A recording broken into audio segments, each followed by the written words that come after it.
वीर योद्धाओं के प्रसंगों से भरा पड़ा है, जिनको सुनकर किसी भी व्यक्ति के रोंगटे खड़े हो सकते हैं। ऐसा ही एक हाड़ी रानी का वीडियो हमने देखा था, जिन्होंने खुद अपना शीश काटकर अपने पति को निशानी के तौर पर रणभूमि में भिजवा दिया था, ताकि युद्ध के मैदान में वो अपने कर्तव्य से विमुख न हो सके।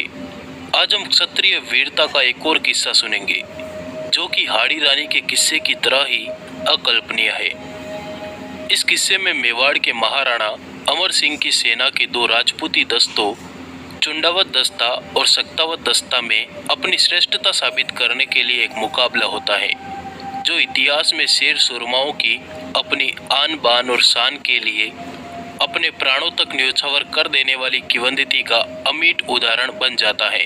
तो आइए डिमांडिंग पंडित के साथ जानते हैं इतिहास के इस अनसुने पन्ने की पूरी दास्तान।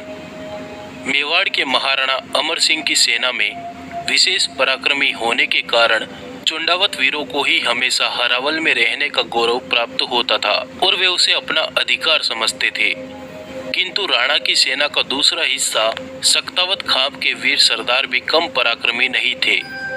उनके हृदय में भी यह अरमान जागृत हुआ कि युद्ध क्षेत्र में मृत्यु से पहला मुकाबला सक्तावत सरदारों का होना चाहिए, अर्थात युद्ध भूमि में मेवाड़ की सेना में सबसे आगे हम रहे, दुश्मन से पहला मुकाबला हमारा होना चाहिए। अपनी इसी महत्वाकांक्षा को महाराणा अमर सिंह के सामने रखते हुए सक्तावत वीरों ने कहा कि हम चुंडावतों से त्याग, बलिदान और शौर्य में किसी भी प्रकार से कम नहीं है, अतः हरावल में रहने का अधिकार हमें मिलना चाहिए।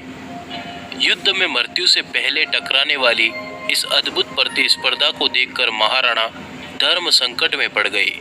किस पक्ष को अधिक पराक्रमी मानकर हरावल में रहने का अधिकार दिया जाए, इसका निर्णय करने के लिए उन्होंने कसौटी तय की, जिसके अनुसार महाराणा हुकुम ने सक्तावत और चुंडावत सरदारों को आदेश दिया कि तुम उंटाला किले पर अलग अलग दिशाओं से एक साथ आक्रमण करो।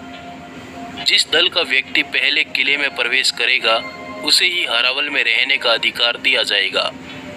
यह उंटाला किला बादशाह जहांगीर के अधीन था और फतेहपुर का नवाब समस खां इस किले का किलेदार हुआ करता था। बस फिर क्या था, प्रतिष्ठा की रक्षा के लिए मौत को ललकारते हुए दोनों ही दलों के रणबांकुरों ने उंटाला किले पर आक्रमण कर दिया।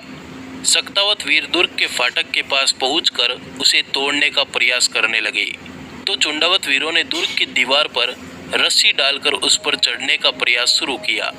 इधर सक्तावतों ने जब दुर्ग के फाटक को तोड़ने के लिए फाटक पर हाथी को टक्कर देने के लिए आगे बढ़ाया, तो फाटक में लगे हुए तीक्ष्ण सूलों से सहम कर हाथी पीछे हट गया।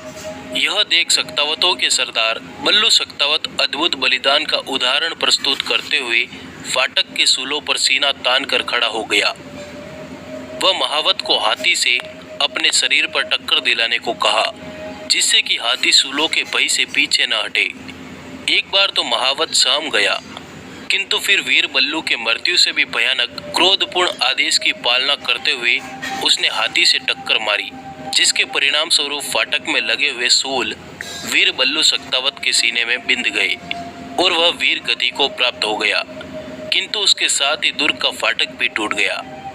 दूसरी ओर चुंडावतों के सरदार जेत सिंह चुंडावत ने जब यह देखा कि फाटक टूटने ही वाला है, तो उसने पहले दुर्ग में पहुंचने की शर्त जीतने के उद्देश्य से अपने साथी को कहा कि मेरा सर काटकर दुर्ग की दीवार के ऊपर से दुर्ग के अंदर फेंक दो।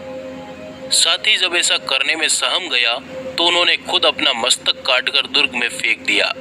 फाटक तोड़कर जैसे ही सक्तावत वीरों के दल ने दुर्ग में प्रवेश किया, उससे पहले ही चुंडावत सरदार का कटा मस्तक दुर्ग के अंदर मौजूद था। इस प्रकार चुंडावतों ने अपना हरावल में रहने का अधिकार अद्भुत बलिदान देकर कायम